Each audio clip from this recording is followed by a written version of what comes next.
জানিয়ে দিব এই মুহূর্তে গুরুত্বপূর্ণ সব আপডেট আন্তর্জাতিক সংবাদ। প্রথমে জানিয়ে দিব 6 পারমাণবিক বোমা তৈরির কাছাকাছি ইরান। এরপর থাকছে বিশ্ব সমরাস্ত্র ভান্ডার উল্টে পাল্টে দেবে রাশিয়া। আরও জানিয়ে দিব যে কোনো সময় ইসরায়েলে হামলা চালাবে ইরান, সবাইকে আশ্রয় কেন্দ্রে থাকার নির্দেশ। এবং সর্বশেষ থাকছে শক্তিশালী ক্ষেপণাস্ত্র হামলায় বন্ধ ইসরায়েলি বিমানবন্দর। এতক্ষণ শুনছিলেন সংবাদের শিরোনাম, এখন বিস্তারিত। তবে তার আগে অনুরোধ থাকবে এই ভিডিওটিতে একটি লাইক এবং কমেন্ট করে জানিয়ে দিন কোন জেলা থেকে বা কোথা থেকে আপনি আমাদের এই ভিডিওটি দেখছেন এবং শুনছেন। বিশ্ব সমরাস্ত্র ভান্ডার উল্টে পাল্টে দেবে রাশিয়া। রাশিয়া আবারও বিশ্বকে তাক লাগাতে চলেছে, এমনটাই দাবি করেছেন দেশটির অন্যতম জ্যেষ্ঠ সামরিক কর্মকর্তা জেনারেল প্রুপোভ। তিনি বলেছেন, প্রেসিডেন্ট ভ্লাদিমির পুতিনের সাম্প্রতিক বক্তব্যে ইঙ্গিত ছিল এমন এক নতুন অস্ত্র ব্যবস্থার দিকে যা নাকি রাশিয়ার প্রতিপক্ষদের পুরোপুরি অপ্রস্তুত অবস্থায় ফেলে দেবে। যদিও পুতিন সরাসরি কোনো অস্ত্রের নাম উল্লেখ করেননি, তবুও জেনারেল প্রুপোভের বিশ্বাস প্রেসিডেন্টের ইঙ্গিত ছিল রাশিয়ার উন্নত রকেট ও ক্ষেপণাস্ত্র ব্যবস্থার দিকে, বিশেষ করে স্কান্দার ও জিরকোনেটের মতো আধুনিক প্ল্যাটফর্মের উন্নত সংস্করণের কথা ভাবছেন তিনি।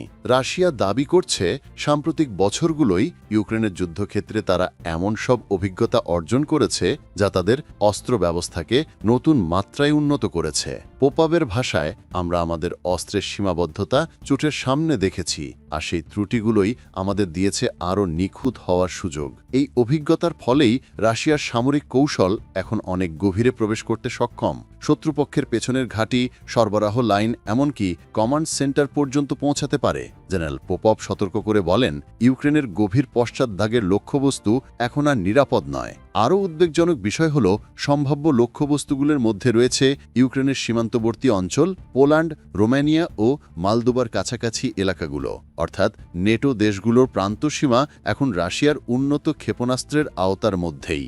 এর আগে রাশিয়া এমন সীমান্তবর্তী স্থানে হামলা চালাতে খুব সতর্ক ছিল, কারণ তখন তাদের ক্ষেপণাস্ত্রের মজুদ ছিল সীমাবদ্ধ। কিন্তু পোপভের দাবি অনুযায়ী এখন রাশিয়ার হাতে রয়েছে প্রচুর ও আধুনিক মিসাইল। দীর্ঘমেয়াদী এবং গভীর হামলার জন্য ব্যবহার করা যেতে পারে এসব মারণাস্ত্র। রুশ সামরিক কর্মকর্তা বলছেন, এই নতুন প্রজন্মের ক্ষেপণাস্ত্র কেবল দূরত্বেই নয়, নিখুঁত লক্ষ্যবস্তুতেও অতুলনীয় নির্ভরতা আনবে। এর ফলে যুদ্ধের রূপ পাল্টে যেতে পারে, প্রতিরক্ষা ব্যবস্থাগুলো অচল হয়ে পড়তে পারে মুহূর্তেই।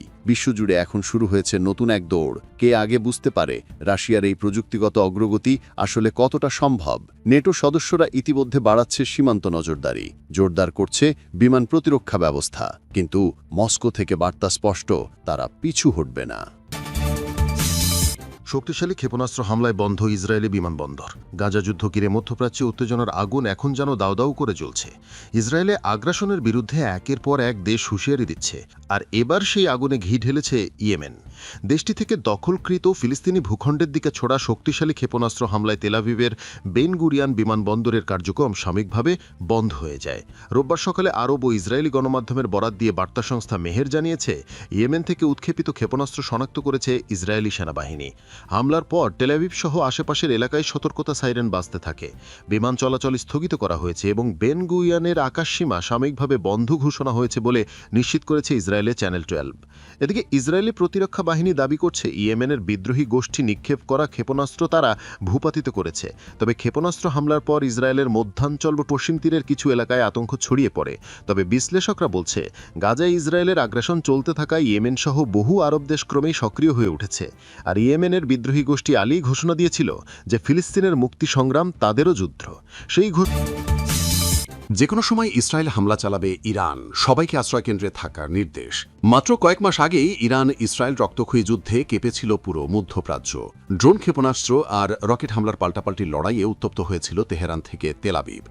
যুদ্ধে দুই দেশের সরাসরি সংঘর্ষে প্রাণ হারিয়েছিলেন বহু মানুষ, ধ্বংস হয়েছিল গুরুত্বপূর্ণ সামরিক ও বেসামরিক স্থাপনা। তবে ট্রাম্প মধ্যস্থতায় সেই সংঘাত বন্ধ হলেও উত্তেজনা এখনও কমেনি। এবার নতুন করে আরও এক সংখ্যা তৈরি হয়েছে, যে কোনো সময় ইসরায়েলে হামলা চালাতে পারে ইরান।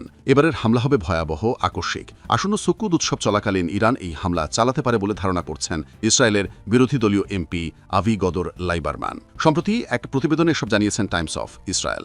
শুক্রবার সামাজিক যোগাযোগ মাধ্যম এক্সে দেওয়া এক পোস্টে লাইবারম্যান লিখেছেন, বলেছেন, যারা ভাবছে ইরানের সঙ্গে সংঘাত শেষ হয়ে গেছে তারা ভুল করছে এবং অন্যদেরও ভুল পথে চালাচ্ছে।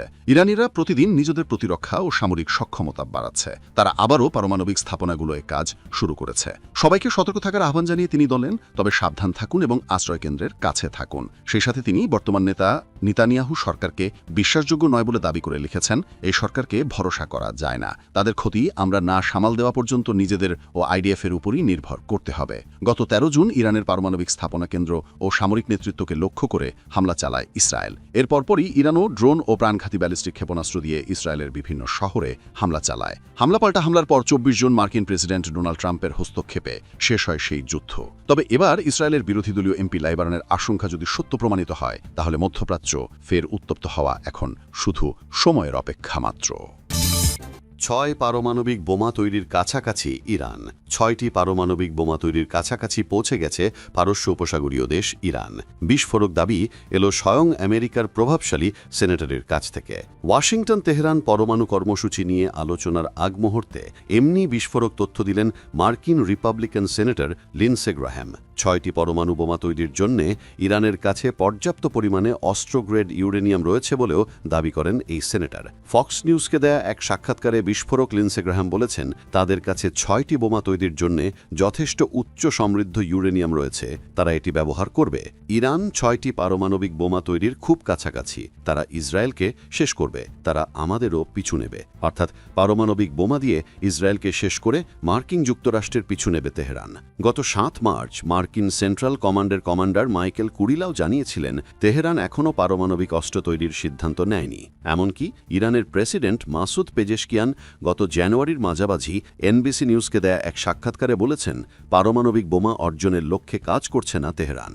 এই প্রসঙ্গে মার্কিন প্রেসিডেন্ট ডোনাল্ড ট্রাম্প জানান, তিনি ইরানের সর্বোচ্চ নেতা আয়াতুল্লাহ আলী খামেনির কাছে পারমাণবিক কর্মসূচি নিয়ে আলোচনার প্রস্তাব সহ একটি বার্তা পাঠিয়েছেন। তারই প্রেক্ষিতে শনিবার ওমানে প্রথম দফার আলোচনায় বসতে সম্মত হয়েছে দুই দেশ। কিন্তু ইরান পরোক্ষ আলোচনায় সম্মত হলেও এই ইস্যুতে বারবার যুক্তরাষ্ট্রকে সতর্ক বার্তা দিচ্ছে তেহরান। ইরানের পররাষ্ট্রমন্ত্রী হুঙ্কার ছেড়ে বলেছেন, ইসলামিক প্রজাতন্ত্রের প্রতিরক্ষামূলক ক্ষমতার ভয়াবহ প্রকৃতি সম্পর্কে ভালোভাবেই অবগত আমেরিকা। আত্মরক্ষার জন্য দেশের পর্যাপ্ত প্রস্তুতির ওপর জোর দিয়ে তিনি বলেছেন, ওয়াশিংটনকে বিশ্বাস করে না ইরান, তবে আসন্ন পরোক্ষ আলোচনায় সেটি পরীক্ষা করবে তেহরান। মঙ্গলবার আলজেরিয়ার রাজধানী আলজিয়ার্সে সেখানকার অভিজাত ব্যক্তি এবং মিডিয়া নির্বাহীদের সাথে এক বৈঠকে আরেকটি বলেছেন, আমেরিকানরা ভালো করেই জানে যে ইসলামী প্রজাতন্ত্র ইরানের প্রতিরক্ষামূলক শক্তি কতদূর পর্যন্ত প্রসারিত হতে পারে।